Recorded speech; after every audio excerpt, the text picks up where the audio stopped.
Good morning everyone, I am Saeed Malik और today जैसे कि आज हम पढ़ेंगे लेक्चर नंबर 3 लिविंग वर्ल्ड का। दी लिविंग वर्ल्ड का प्रीवियस लेक्चर में हमने डिस्कस किया कि व्हाट इज़ लिविंग, लिविंग की क्या कैरेक्टरिस्टिक्स हैं, लिविंग क्या मतलब उसकी डिफाइनिंग कैरेक्टरिस्टिक्स हैं, क्या नॉर्मल कैरेक्टरिस्टिक्स हैं।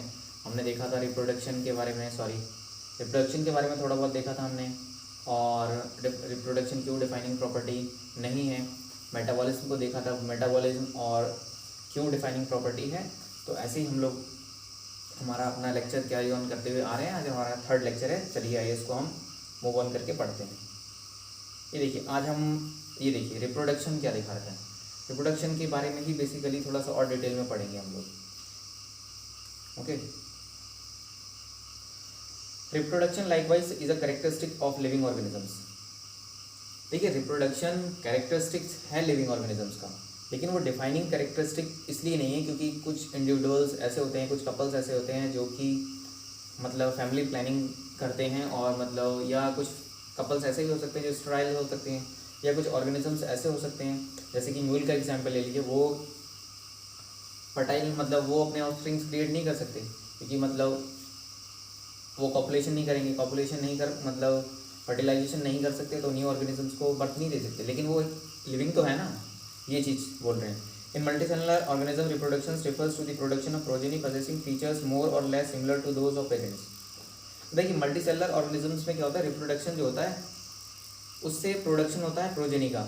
प्रोजेनी मीन्स क्या होता है, जैसे जो हमारे डॉटर सेल्स, डॉटर हो गए, सन हो गए किसी पेरेंट्स के, तो मतलब जो न्यू इंडिविजुअल्स बेबी जो बॉर्न होते हैं उनको हम प्रोजेनी बोलते हैं। ठीक है, प्रोजेनी, न्यू बॉर्न और न्यू इंडिविजुअल। ठीक है, तो मोर और लेस वो सिमिलर होते हैं अपने पेरेंट्स के। Invariably and implicitly we refers to sexual reproduction. और हम कहना क्या चाह रहे हैं, हम एक्चुअली सेक्सुअल रिप्रोडक्शन के बारे में बता रहे हैं। Organisms reproduce by asexuals means also. हालांकि और कुछ organisms asexual mode of reproduction से भी अपने आप को मतलब रिप्रोड्यूस करते हैं। Fungi multiply and spread easily due to millions of asexual spores they produce. अब जो फंजाई होती हैं वो मिलियंस ऑफ स्पोर्स प्रोड्यूस करती हैं, और स्पोर्स से वो एसेक्सुअली रिप्रोडक्शन करती हैं। अब एक चीज़ हमेशा ध्यान रखना, स्पोर, देखिए स्पोर और गैमेट, गैमेट भी ले लेते हैं हम लोग। इन दोनों में डिफरेंस क्या है बताइए आप लोग, गैस कीजिए। 2 सेकंड में पॉज करता हूँ। 1 and 2।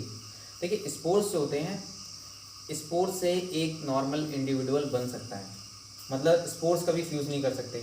अगर इन रेयर और ऑफ द रेयरेस्ट केस में अगर फ्यूज़ कर भी गए तो वो फर्टिलाइजेशन सक्सेसफुल नहीं हो पाएगा। तो स्पोर डायरेक्टली मतलब न्यू इंडिविजुअल को, मतलब अगर एनिमल में है तो आप बोल सकते हैं उसको बर्थ दे लीजिए, या फिर नया एम्ब्रायो बना सकते हैं, मतलब कुछ भी कर सकते हैं, लेकिन वो फ्यूज़ नहीं कर सकते हैं। मतलब सिंगल पे मतलब स्पोर एक बार जनरेट हो गया तो उससे मतलब नई लाइफ क्रिएट हो जाएगी। लेकिन जो गैमेट्स होते हैं, गैमेट्स एक मेल होता है एक फीमेल होता है, तो जब ये आपस में दोनों फ्यूज़ करते हैं तब फर्टिलाइजेशन होता है, फर्टिलाइजेशन होता है। वेरियस जो स्पोर्स होते हैं उसमें कोई फर्टिलाइजेशन नहीं होता है, उससे न्यू इंडिविजुअल डायरेक्टली अराइज होता है। बात आती है in lower organisms like yeast and hydra we observe budding. और कुछ लोअर ऑर्गेनिजम्स जैसे कि ईस्ट हो गया, हमारा हाइड्रा हो गया, इसमें हम लोगों को बर्डिंग देखने की मिलती है।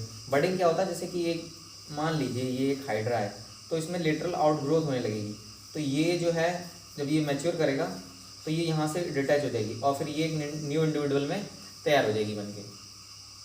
In planaria flatworms, we observe the true regeneration. Fragmented organisms regenerate the lost part of its body and becomes a new organisms.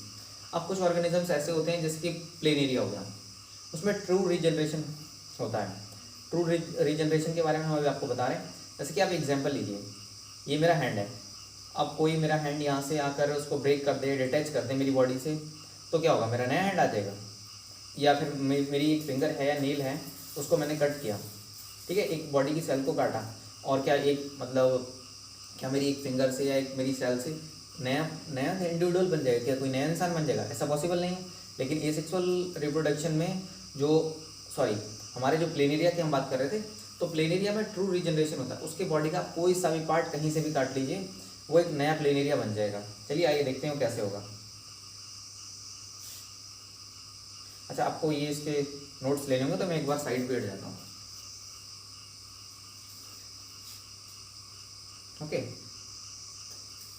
ये देखिए, ये पेरेंट है, इसको डिवाइड किया 3 पार्ट्स में, 3 पार्ट्स में डिवाइड हुआ, तो ये हर एक पार्ट न्यू इंडिविजुअल बन गया। ये भी न्यू हो गया, ये भी न्यू हो गया, ये भी न्यू हो गया, डॉटर प्लेन एरिया। जनरली हम बायोलॉजी में जैसे हमारा सन डॉटर होते हैं, रियल लाइफ में ऐसे बायोलॉजी में सन अगर मतलब मेल है, कोई प्रोजेनी या फीमेल है, सबको हम डॉटर बोलते हैं, डॉटर प्रोजेनी, ठीक है। ये तो इतना इंपॉर्टेंट नहीं, जब हम लोग एनिमल किंगडम पढ़ेंगे तब इंपॉर्टेंट है, बाकी आपको एक्सप्लेन करने के तौर पे हमने दिखा दिया। नोट्स देख लीजिए एक बार। The fungi, the filamentous algae, the protonema of mosses all easily multiply by fragmentation। अब फ्रेगमेंटेशन क्या होता है? फ्रेगमेंटेशन कह लीजिए कि जैसे कि एक बॉडी पार्ट है, इसके डिफरेंट फ्रेगमेंट्स हो गए, वो टूट गया, तो वो जो टूटा हुआ पार्ट है वो अपने आप में कैपेबल होता है न्यू इंडिविजुअल्स में लाइफ क्रिएट करने के लिए, मतलब नया इंडिविजुअल बनने के लिए। तो फंजाई में फिलामेंटस एल्गी होती है। फिलामेंटस एल्गी जैसे ये है, इस पर ये फिलामेंट हो गया, इस पर ये हाइफे लगे होंगे, हाइफे कह लीजिए, और मतलब डिफरेंट इनके स्ट्रक्चर्स होते हैं, जो स्पोर्स होते हैं, तो उसकी बात होगी। प्रोटोनिमी ऑफ मोसिस किस में आते हैं? ब्रायोफाइट्स में, ठीक है। All easily multiply by fragmentation, ठीक है। When it comes to unicellular organisms like bacteria, unicellular algae, amoebae, reproduction is synonymous with growth, increase in number of cells। अब ये एनसीईआरटी कह रहा है, जब बात आती है यूनिसेलुलर ऑर्गेनिजम्स की, जैसे कि बैक्टीरिया हो गए, एल्गी हो गई, अमीबे हो गए, reproduction is synonymous with growth, तो वहाँ पर जो ग्रोथ है वो रिप्रोडक्शन के ही कहलाता है। क्योंकि अगर कोई ऑर्गेनिज्म है वो अगर डिवाइड करता है, मतलब कोई जैसे एक बैक्टीरिया है, ये बैक्टीरिया है, ये ग्रो किया, इतना बड़ा हुआ, तो ग्रो करने के साथ साथ ही ये डिवाइड हो जाएगा, तो ये रिप्रोडक्शन तो इसका ऑटोमेटिक हो गया। कहने का मीन्स ये था। अभी भी अगर किसी को समझ में नहीं आया तो एग्जाम्पल के तौर पे ले लीजिए, ये जैसे कि एक मार्कर है, लेट से ये अमीबा हो गया है, तो ये मतलब अभी हम इसको अमीबा नहीं बोलेंगे, एक और छोटा सा एग्जाम्पल लेते हैं। जैसे कह लीजिए ये एक अमीबा है, ये ग्रो कर रहा है, तो ये इतना बड़ा हो गया, तो अब ये जब मैच्योर हुआ तो इसको डिवाइड कर गया, तो इसके दो पार्ट्स हो गए, एक ये नया इंडिविजुअल हो गया, ये एक नया इंडिविजुअल हो गया, तो ये ग्रोथ के साथ में इसने रिप्रोडक्शन भी कर दिया। ओके, कहने का मीन्स इसका वो था। When we have already defined growth as equivalent to increase in cell number और mass। हमने पहले भी डिफाइन कर चुके हैं कि ग्रोथ क्या है, इंक्रीज सेल का नंबर बढ़े या उसका मास बढ़े तो वो ग्रोथ है। Hence we notice that as single celled organisms we are not very clear about the uses of these two terms, growth and reproduction। अब सिंगल जो सेल ऑर्गेनिजम्स होते हैं, सिंगल सेल ऑर्गेनिजम्स यानी कि बैक्टीरिया हो गए, prokaryotes हो गए, तो इसमें ग्रोथ और रिप्रोडक्शन को डिफाइन करना थोड़ा सा मतलब कॉम्प्लिकेटेड हो जाता है, क्योंकि जो ग्रोथ है वही रिप्रोडक्शन है, उनका डेवलपमेंट है वही रिप्रोडक्शन हो गया।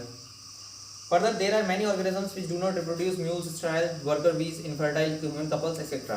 Hence, reproduction also cannot be all and inclusive defining characteristics of living organisms. Of course, no living object is capable of reproducing or replicating by itself। देखिए, जो कुछ भी मैंने अभी आपको बताया वो कुछ आपका टाइम वेस्ट नहीं हुआ, क्योंकि एनसीईआरटी भी यही बोल रहा है कि जैसे कि एग्जाम्पल ले लीजिए म्यूल्स का। म्यूल्स क्या होता है? खच्चर, जो इनका कॉम्बिनेशन होता है डंकी का और एक ऑर्गेनिज्म और होता है। जब हम लोग स्ट्रेटजीज इन फूड एनहांसमेंट पढ़ेंगे और एक चैप्टर और है वहाँ पर एनिमल हस्बेंड्री वाला, उसमें देखेंगे म्यूल्स कैसे बनते हैं। तो म्यूल्स होते हैं वो भी स्टेराइल होते हैं, स्टेराइल बीज वर्कर जो होती हैं, वर्कर बीज होती हैं हनी बी के अंदर, वो भी मतलब इनफर्टाइल हैं, स्टेराइल हैं। और कुछ ह्यूमन कपल्स होते हैं जो रिप्रोड्यूस नहीं कर सकते, तो क्या वो लिविंग नहीं है? ऑफकोर्स लिविंग है। तो लिविंग है, इसलिए हम रिप्रोडक्शन को defining property of living organisms नहीं कह सकते, ठीक है। यही इस लाइन का मीन्स है यहाँ पर। और no living object is capable of producing और रेप्लिकेटिंग बाय इटसेल्फ। और ऐसा भी नहीं कह सकते कि कोई ऑर्गेनिज्म जीवित हो और वो अपने आप को रिप्रोड्यूस ना कर सके। अगर वो चाहे, मतलब वो उसकी चॉइस है, करना चाहे तो ठीक है, नहीं करना चाहे तो भी कोई बात नहीं, ठीक है। ओके, अब एनसीईआरटी क्या बोलता है, another characteristics of life is metabolism. हमने रिप्रोडक्शन देख लिया, अब दूसरी कैरेक्टरिस्टिक्स के बारे में हम देखते हैं थोड़ा सा और डिटेल में। हमने कल भी इसके बारे में डिस्कस किया था, तो आज थोड़ा सा और डिटेल में देखते हैं। वो क्या है दूसरी characteristics, metabolism. All living organisms are made up of chemicals. हम सबको पता है कि सारे ऑर्गेनिजम्स केमिकल्स के बने हुए होते हैं, इनडायरेक्टली केमिकल्स होते हैं उनके अंदर। Proton pumps, Krebs cycle, glycolysis, ATP synthesis, मतलब ये सारी साइकिल्स चल रही माइटोकॉन्ड्रिया के अंदर। These chemicals, small and big, belong to various classes, size, functions, etc. or constantly being made of change into some other biomolecules. और आप लोग ने जैसे 11th क्लास में अभी हम पढ़ेंगे बायोमोलिक्यूल्स, तो ये किसमें क्या है, इसमें थाउजेंड्स ऑफ केमिकल्स हैं, वो अपनी एक फॉर्म से दूसरी फॉर्म में चेंज कर रहे हैं, दूसरी से तीसरी में कर रहे हैं। एग्जाम्पल के तौर पे ले लीजिए, जैसे कि हमारे किचन में क्या होता है, डिफरेंट इंग्रेडिएंट्स होते हैं, उनको हम मिक्स करते हैं, मिक्स करने के बाद में एक पर्टिकुलर फूड बनाते हैं, तो ऐसे हमारी बॉडी में भी डिफरेंट केमिकल्स प्रेजेंट होते हैं। वो केमिकल्स आप आपस में इंटरचेंज करते हैं, डिफरेंट केमिकल्स रिएक्शंस होती हैं एंजाइम की प्रेजेंस में, और डिफरेंट केमिकल्स बनाते हैं, और वही मतलब chain of reaction catabolism anabolism is known as metabolism. तो उन दोनों कैटाबॉलिज्म रिएक्शंस और एनाबॉलिज्म रिएक्शन, कैटाबॉलिज्म आज फिर से आपको बता रहे हैं, कैटाबॉलिज्म वो रिएक्शंस होती हैं जिसमें दो मॉलिक्यूल्स आपस में जुड़ के या कंपाउंड आपस में जुड़ के एक सिंगल मॉलिक्यूल बनाते हैं, मतलब कोई दो चीज़ें जुड़कर एक बनाती हैं। और एनाबॉलिज्म में क्या होता है, सॉरी कैटाबॉलिज्म में चीज़ें टूटती हैं, और एनाबॉलिज्म में क्या होता है, दो मॉलिक्यूल्स मिलकर एक मॉलिक्यूल बनाएंगे। कैटाबॉलिज्म में एक मॉलिक्यूल टूट के दो मॉलिक्यूल्स बनाएगा। Okay, the conversation are these conversions और chemical reactions are metabolic reactions, और इन्हीं सारी रिएक्शंस को हम मेटाबॉलिक रिएक्शंस बोलते हैं। There are thousands of reactions occurring simultaneously inside all living organisms, but they are unicellular और multicellular। भले से ऑर्गेनिज्म मल्टीसेलर हो या यूनिसेलर हो, उसके अंदर थाउजेंड्स ऑफ रिएक्शन एक पर्टिकुलर सेकंड में चलती होती हैं। तो ये एक डिफाइनिंग प्रॉपर्टी हो सकती है हमारे लिविंग ऑर्गेनिजम्स की, हो नहीं सकती है ही। All plants, animal, fungi and microbes exhibits metabolism. हर प्लांट, हर फंजाई, हर जितने भी मतलब एक्सेप्ट वायरसेस, हर ऑर्गेनिजम्स के अंदर मेटाबॉलिज्म पाया जाता है। ओके, तो ये एक हमारी डिफाइनिंग प्रॉपर्टी हम इसको कह सकते हैं। The sum of total of chemical reactions occurring in our body is known as metabolism. मतलब जितनी भी टोटल हमारी बॉडी के अंदर केमिकल रिएक्शंस एक टाइम पर चल रही हैं, उसको हम मेटाबॉलिज्म कहते हैं। No non living objects exhibits metabolism. और आपने कभी सुना है कि कोई ऐसा लिविंग ऑर्गेनिज्म, जैसे कि मान लीजिए ये बुक है, इसके अंदर क्या मेटाबॉलिज्म हो रहा है? नहीं हो रहा है, क्योंकि कोई लिविंग ऑर्गेनिज्म मेटाबॉलिज्म नहीं कर सकता। Okay, metabolic reactions can be demonstrated outside the body in the cell free systems. Metabolic reactions को हम कैरी आउट कर सकते हैं, एक कोई पर्टिकुलर रिएक्शंस को हम कैरी आउट कर सकते हैं, ऐसा मतलब बोला जा रहा है, सेल के बाहर कर सकते हैं। An isolated metabolic reaction outside the body of an organism performed in a test tube is neither living nor non living. हमने कोई एक पर्टिकुलर रिएक्शन, जैसे कि ग्लूकोज को हमने, सुक्रोज को हमने ग्लूकोज और फ्रक्टोज में तोड़ लिया in the presence of invertase, तो ये रिएक्शन लिविंग रिएक्शन हो सकती है। इसको हम नॉन लिविंग भी नहीं बोल सकते, लिविंग भी नहीं बोल सकते, लेकिन ऐसा नहीं है, ये लाइफ नहीं है। इसको हम ये नहीं कह सकते कि एक डिफाइनिंग प्रॉपर्टी है कि हमने, आप कहोगे कि ये एक्सेप्शन हो गया, हमने रिएक्शन बाहर करके दिखा दी, लेकिन भाई साहब रिएक्शन करना और चेन ऑफ रिएक्शन करना बहुत अलग बात है। अगर जिस दिन आपने ये चेन ऑफ रिएक्शन कर ली, मतलब डिफरेंट साइमल्टेनियसली मेटाबॉलिज्म आपने अगर मतलब सेल इन विट्रो करा दिया, तो उस दिन आप लाइफ क्रिएट कर सकते हैं, वो पॉसिबल है नहीं अभी तक। Hence, while metabolism is a defining feature of all living organisms, without exception, isolated metabolic reactions in vitro are not living but surely living reactions.